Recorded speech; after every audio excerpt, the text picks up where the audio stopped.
Hi, boys and girls. The book I'm going to read you is called Bear Shadow. One day, Bear went down to the pond with his fishing pole and a big can of worms. While he was putting a worm on his hook, he looked down and saw a big fish. "I'm going to catch that fish," thought Bear to himself.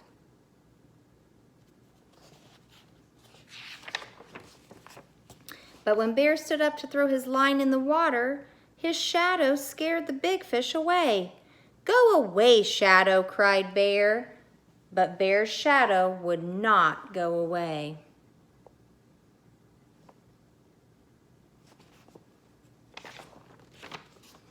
"Okay," said Bear, "if you won't go on your own, then I'll just have to get rid of you."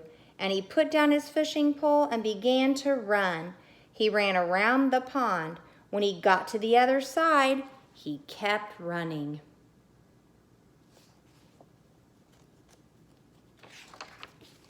He ran through a field of flowers, jumped over the brook, and hid behind a tree. "Good," thought Bear, "now Shadow can't find me."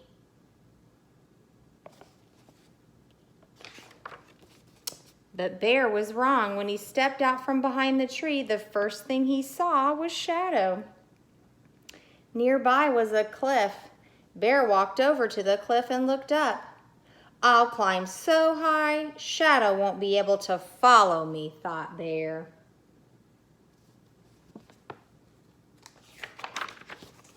But Bear climbed higher and higher until at last he pulled himself up to the top. Huffing and puffing, he smiled with pride. Then he looked down and saw Shadow.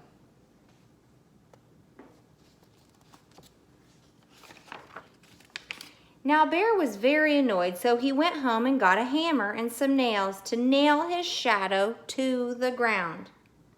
He hammered and hammered and hammered, but no matter how many nails he hammered, he couldn't nail his shadow down. See where he put all the nails? Our shadows go with us, don't they? "If I can't nail him down," thought Bear, "maybe I can bury him." So he got his shovel and dug a hole. When the hole was deep and wide, he let his shadow fall in the hole.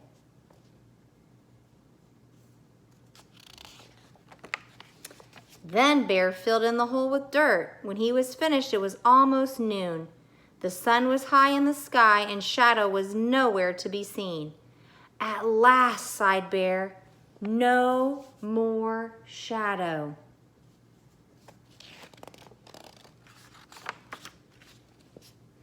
But now Bear was very tired, so he went inside and took a little nap.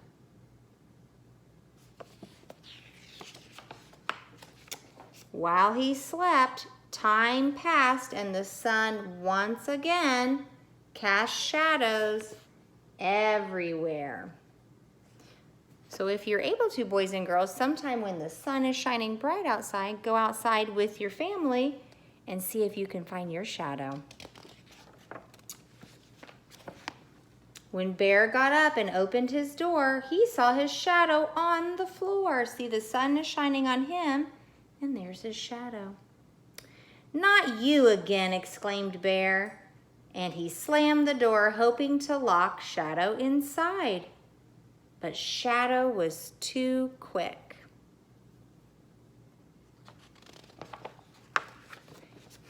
Sighed Bear. "How about this? If you let me catch a fish, I'll let you catch one too. Nod your head like this if it's a deal." When Bear nodded his head, Shadow nodded his too.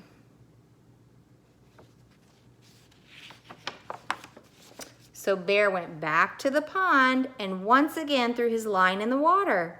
By this time, the sun was in a different part of the sky, which made it easier for Shadow to keep his part of the deal. So see, wherever the sun is shining, it will shine on that part of an object, or like this bear, and then his body will block part of it, which makes his shadow, and that's what you see on the ground. But like I said, if you have a chance sometime, you'll have to go see if you can go outside and find your shadow. And when Bear caught that big fish, Shadow caught one too. The end. Bye.